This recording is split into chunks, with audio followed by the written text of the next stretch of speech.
Saint Joseph Convent Senior Secondary School Ratlam. कक्षा 11th के लिए सब्जेक्ट हिंदी है और आज हम चैप्टर पढ़ रहे हैं काव्यांश में कबीर। आप कक्षा 10वीं में भी कबीर की कुछ साखियां पढ़ चुके हैं। तो हम पहले यहाँ पर कवि परिचय देखते हैं। जीवन परिचय। कबीर दास का नाम संत कवियों में सर्वोपरि है।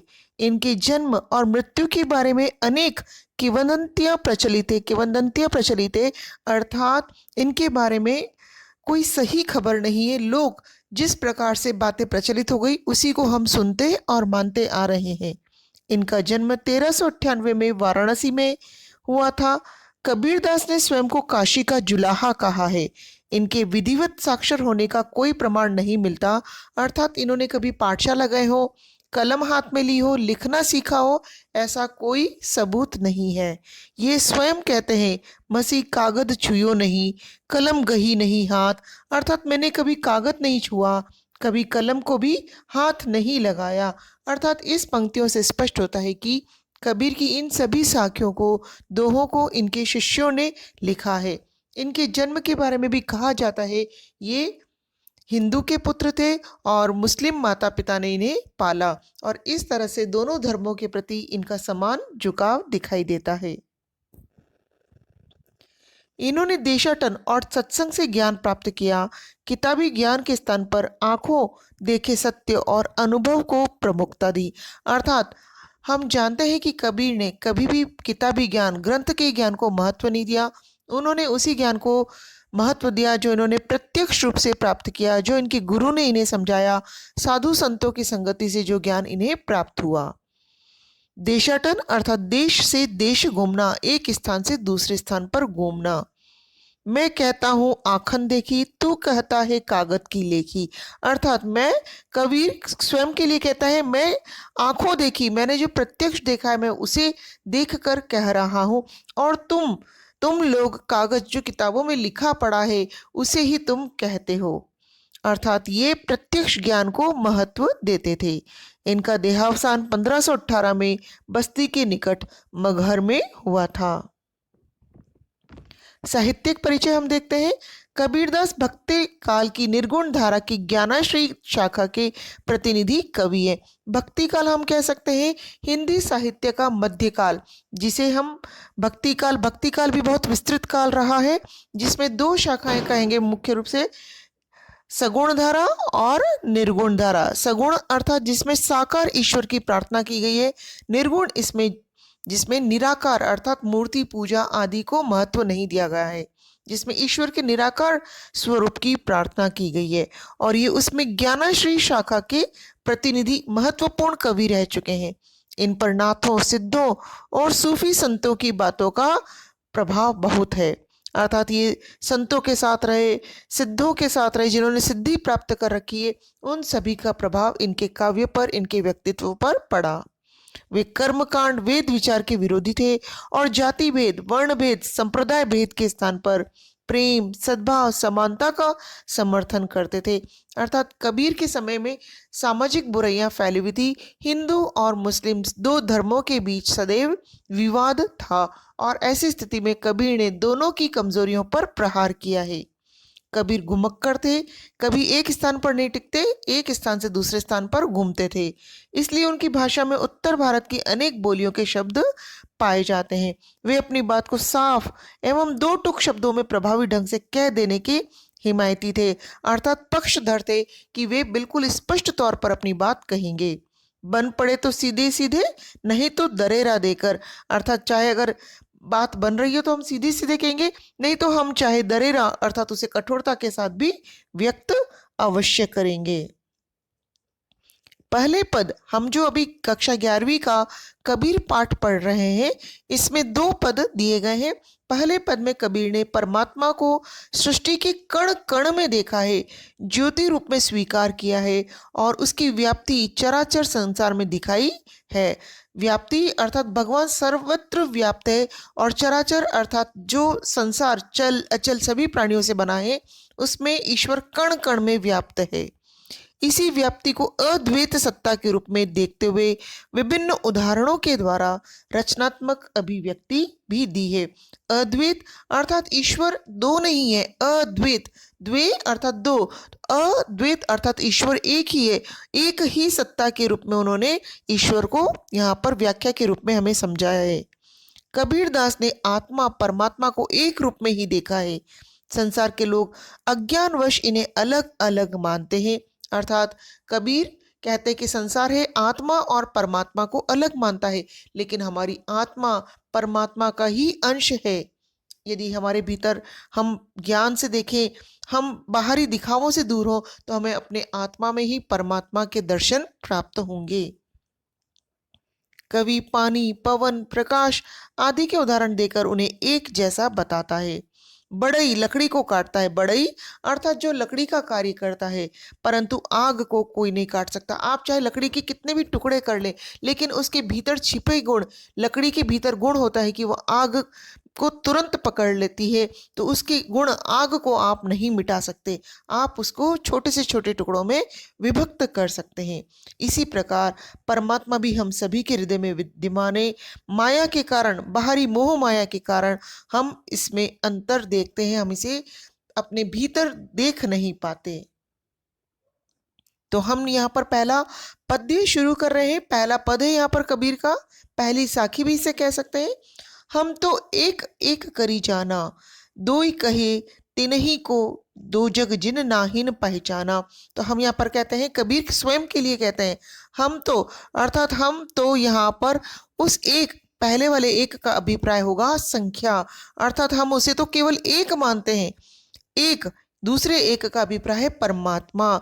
हम उस परमात्मा को केवल एक ही मानते हैं। करी जाना अर्थात हम जिस परमात्मा को आप विभिन्न रूपों में अलग अलग मानते हैं, कोई उसे ईश्वर का नाम देता है, कोई उसे अल्लाह का नाम देता है, तो कबीर कहते हैं मैं तो उसे एक एक करी जाना, अर्थात मैं तो उसे संख्या में एक ही जानता हूँ।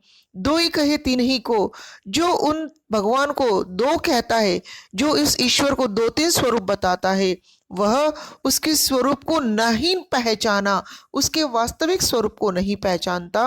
और ऐसा मनुष्य दो जग अर्थात नरक, ऐसा मनुष्य नरक का अधिकारी है, जो उस ईश्वर को अलग बताता है कोई।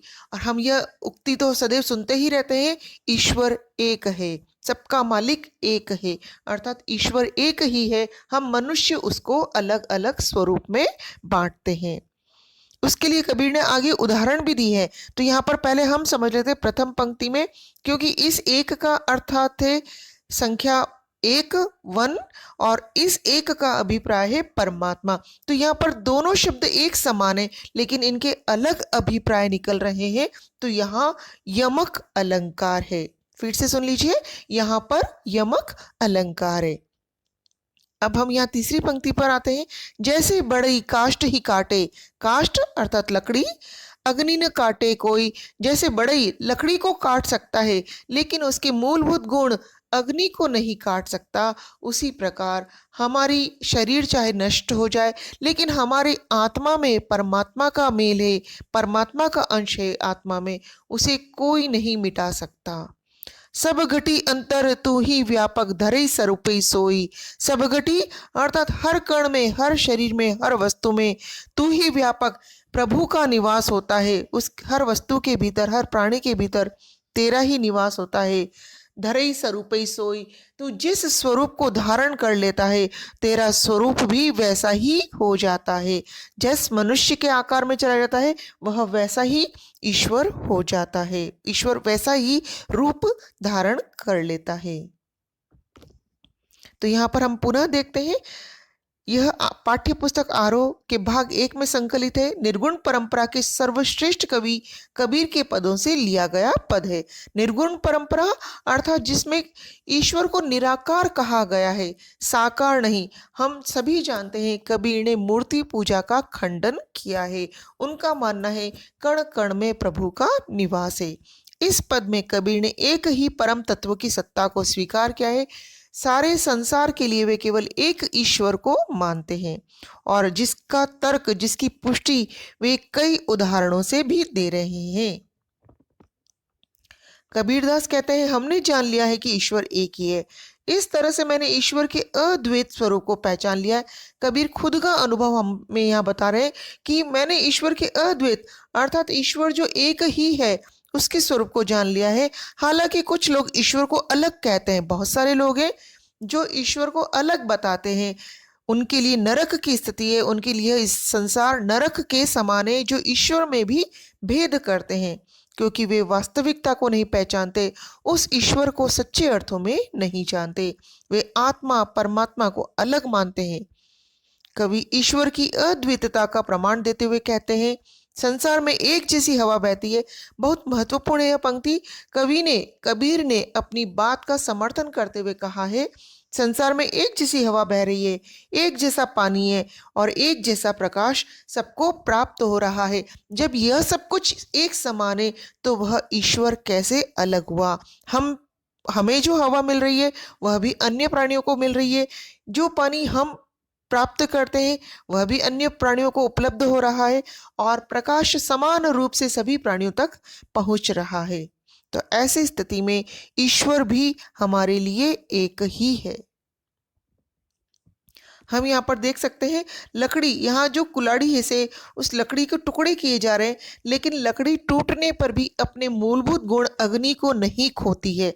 आप चाहे इस लकड़ी को पूरा जलाएं, चाहे इसके टुकड़े कर करके जलाएं, इसका मूलभूत गुण है अग्नि। टुकड़े करने से वह अग्नि इसका खत्म नहीं होगा। यहाँ पर हम देख रहे हैं कि कुम्हार मटके को बना रहा है, मिट्टी का प्रयोग कर रहा है। इसको हम अगली पंक्तियों में समझेंगे।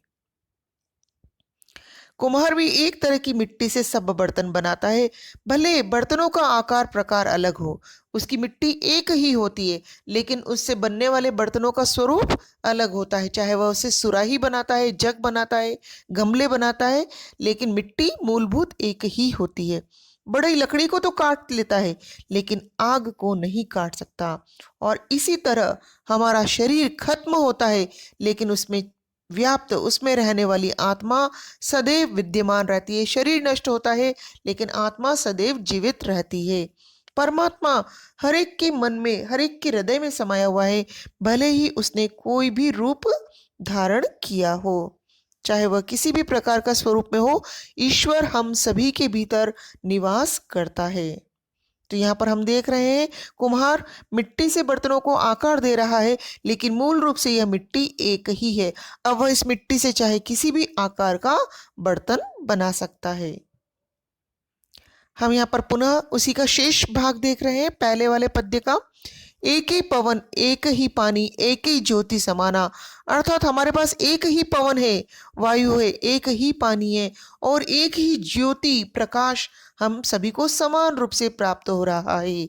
एक ही खाक गड़े सब भांडई एक ही कोहरा साना। खाक अर्थात मिट्टी, गड़ई मतलब गड़ता है, भांडई मतलब बर्तन, एक ही कोहरा साना, कोहरा मतलब कुम्हार, साना मतलब मिट्टी को सान करके। जो कुम्हार है वह एक ही प्रकार की मिट्टी से अनेक तरह के बर्तनों को बना देता है। तो इस प्रकार उसकी मिट्टी एक है लेकिन उसके बर्तनों का स्वरूप अलग है। इसी प्रकार वह ईश्वर, उसने हमें एक ही प्रकार पंच तत्वों से हमें बनाया है, लेकिन हम सभी मनुष्यों का आकार प्रकार अलग अलग है। अर्थात पंच तत्व जल, वायु, अग्नि, पृथ्वी और आकाश, इन्हें हम पंच तत्व कहते हैं। इनसे हमारा शरीर निर्मित हुआ है। सभी मनुष्यों में, सभी प्राणियों में इन पंच तत्वों का ही प्रयोग हुआ है और हम इन्हीं पंच तत्वों से मिलकर के बने हैं। तो जिस प्रकार कुम्हार की मिट्टी एक ही है, उसी प्रकार ईश्वर की मिट्टी भी, वे पंच तत्व भी एक ही हैं। माया देखी के जगत लुभाना, कहरे नर गरबाना। माया देखी अर्थात संसार की मोह माया देख करके यह संसार, यहाँ के लोग आकर्षित होते हैं, उसकी ओर ललायित होते हैं। कबीर पूछते हैं, हे मनुष्य बता तू क्यों गर्व करता है।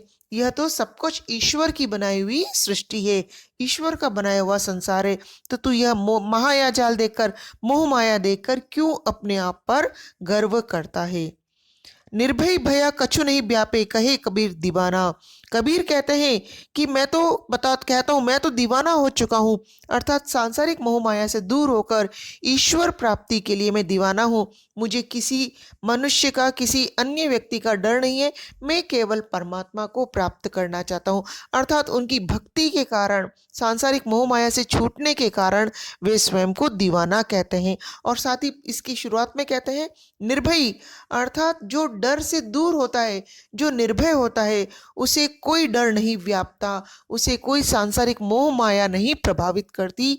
और मैं स्वयं कबीर ऐसा ही हूँ, सांसारिक मोह माया से दूर, मैं केवल ईश्वर के लिए दीवाना हूँ, उस परमात्मा को प्राप्त करना चाहता हूँ।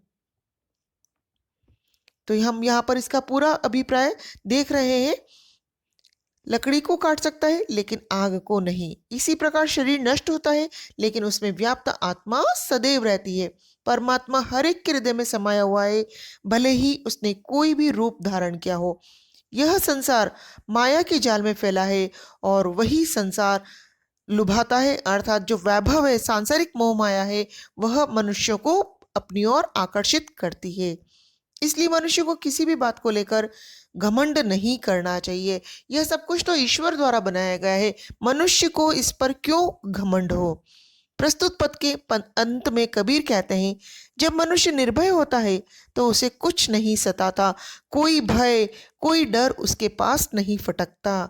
कबीर भी अब निर्भय हो गया है और केवल ईश्वर की प्राप्ति के मार्ग पर चल पड़ा है। तो हम यहाँ पर इस चित्र में देख रहे हैं, जल, वायु, अग्नि, पृथ्वी और आकाश, ये एक दूसरे से जुड़े हुए हैं। इन पंच तत्वों के मेल से सृष्टि का निर्माण होता है। हमारा शरीर भी पंच तत्वों के मेल से बनता है और हम सभी जानते हैं, जैसा कि मृत्यु के पश्चात जब अग्नि के सुपुर्द हमारा शरीर का किया जाता है, तो यही कहा जाता है कि पंच तत्व में शरीर विलीन हो गया। अर्थात पंच तत्वों में मनुष्य को प्राप्त करके मनुष्य जन्म लेता है और मरने पर भी इन्हीं में वह विलीन हो जाता है। इसी मिट्टी से जन्म लेता है और इसी मिट्टी में उसका मिलन हो जाता है। तो आप इस चित्र में भी देख रहे हैं कि किस तरह से मनुष्य का शरीर इन पंच तत्वों के सहयोग से बना है। और हम इस बात से अनभिज्ञ अवश्य हैं, लेकिन प्रकृति अपना कार्य सतत रूप से लगातार करती रहती है और हमारे शरीर में अग्नि, जल, वायु, पृथ्वी, आकाश सब कुछ विद्यमान है। तो हम इस पद्य की विशिष्टता देखते हैं। कबीर ने आत्मा और परमात्मा को एक बताया है। उन्होंने माया मोह और गर्व की व्यर्थता पर प्रकाश डाला है, अर्थात जो मनुष्य सांसारिक माया मोह में फंसा रहता है, व्यर्थ ही अपने ऊपर गर्व करता है, यह सब कुछ निरर्थक है, इसका कोई लाभ नहीं है। एक एक इस जगह पर यमक अलंकार है। खाक अर्थात मिट्टी और कोहरा अर्थात कुम्हार, यहाँ पर रूपक अतिशयोक्ति अलंकार है। अनुप्रास की अलंकार की छटा दर्शनीय है और सदुक्कड़ी भाषा है, अर्थात हम कह सकते हैं कि यहाँ पर कबीर क्योंकि साधुओं के साथ ज्यादा घूमे हैं तो उनकी भाषा में सदुक्कड़ी भाषा का प्रयोग हुआ है। उदाहरण अलंकार अर्थात जैसे उन्होंने पानी का, बढ़ई का, लकड़ी का आदि, मिट्टी, इन सभी के उदाहरण देकर के अपनी बात स्पष्ट की है, इसलिए हम इसे उदाहरण अलंकार कहेंगे। और साथ ही में महत्वपूर्ण बात है, पद में गेयता भी है और संगीतात्मकता भी है, अर्थात आप इसे गाकर भी समझ सकते हैं। तो हम एक बार पीछे जाकर के देखते हैं कि अलंकार अनुप्रास की छटा कहाँ पर नजर आ रही है।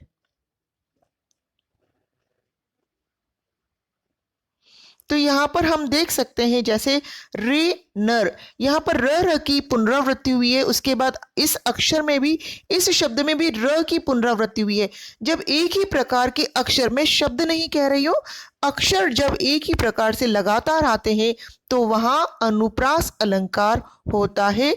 जैसे यहाँ पर र और यहाँ पर भी र, इस तरह से एक ही अक्षर की पुनरावृत्ति होने से यह अनुप्रास अलंकार है। तो इस प्रकार आप जैसे एक और एग्जाम्पल देख सकते हैं, कहे कबीर, यहाँ पर क है और यहाँ पर भी क है, तो दोनों समान अक्षर पुनरावृत्ति होने से यह अनुप्रास अलंकार कहलाएगा। और इस प्रकार आप अन्य अनुप्रास के उदाहरण स्वयं देखेंगे।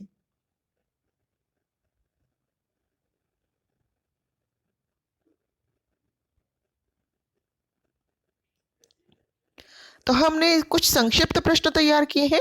कबीर दास परमात्मा के विषय में क्या कहते हैं?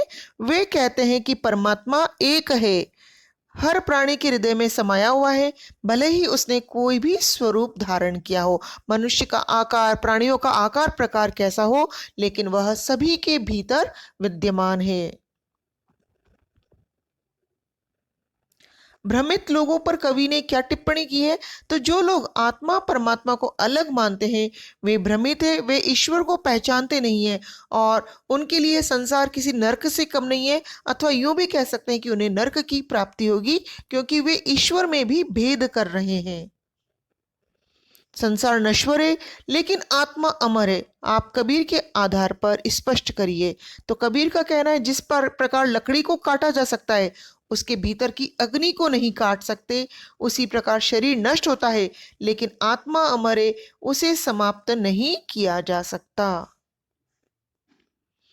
हम यहाँ पर समझेंगे भाव सौंदर्य किसे कहते हैं। आप इससे पहले भाव सौंदर्य के बारे में नहीं पढ़ते थे, आप सामान्य प्रश्न पढ़ चुके हैं। तो भाव सौंदर्य अर्थात जब हम काव्य के भाव को, इसके भावार्थ को स्पष्ट करते हैं तो वह भाव सौंदर्य कहलाता है। तो इस पद में कवि ने ईश्वर की सत्ता को माना है। संसार के हर प्राणी के दिल में ईश्वर है, उसका रूप चाहे कोई भी हो। कवि माया मोह को निरर्थक बताता है, अर्थात पंक्तियों का भावार्थ ही उसका भाव सौंदर्य कहलाएगा, उसको सलीके से प्रस्तुत करना भाव सौंदर्य कहलाएगा। शिल्प सौंदर्य अर्थात जिस तरह से शिल्प कह सकते हैं बनावट, जैसे मकान बनाया जाता है तो उसके पहले उसकी बनावट निर्धारित की जाती है कि किस तरह से मकान बनेगा, बनावट उसकी तैयार की जाती है। उसी प्रकार काव्य में भी शिल्प होता है, उसके भीतर अलंकार, भाषा आदि बहुत सारी बातें रहती हैं। तो यहाँ पर हम देखते हैं कि इस काव्य का शिल्प सौंदर्य क्या है। इसमें कबीर की अक्खड़ता और निर्भीकता का पता चलता है। उनकी बोलचाल की भाषा सदुक्कड़ी का प्रयोग हुआ है, जैसे बाड़े काटे कोई, इसमें उदाहरण अलंकार का प्रयोग हुआ है। अलंकार का नाम है उदाहरण अलंकार। बड़ई, लकड़ी और आग का उदाहरण यहाँ पर प्रभावी बन गया है। एक एक में यमक अलंकार है। अनुप्रास के अलंकार की सुंदर छटा है यहाँ पर, जैसे काटे कोई, तो काटे में क की पुनरावृत्ति हो रही है, सरूप सोई स की हो रही है, कहीं कबीर क की यहाँ पर पुनरावृत्ति हो रही है। खाक और कोहरा में रूपक अतिशयोक्ति अलंकार है। पूरे पद में गेयता और संगीतात्मकता है। तो हम पुनः यहाँ पर अपने छोटे से प्रश्न पर आ रहे हैं। मानव शरीर का निर्माण किन पंचतत्वों से हुआ है? तो पहला है अग्नि, वायु, पानी, मिट्टी और आकाश। यहाँ पर मिट्टी की जगह हम पृथ्वी भी कह सकते हैं और पानी के स्थान पर हम जल भी कह सकते हैं। मैं उम्मीद करती हूँ आपको यह वीडियो अवश्य समझ में आया होगा और हम इसे अच्छे से समझ पाए होंगे।